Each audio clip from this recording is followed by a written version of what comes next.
مدحوينها وكمال السمية وهي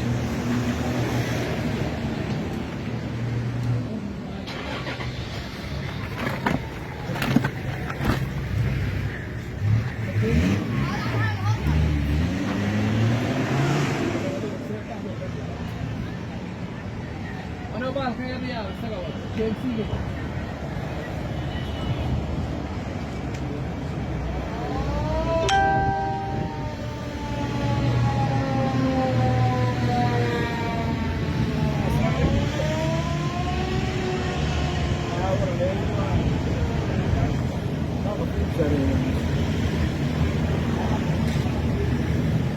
شوف سارين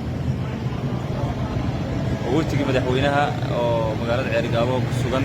oo kormeer guud sameynaya ayaa hadda maraya suuqa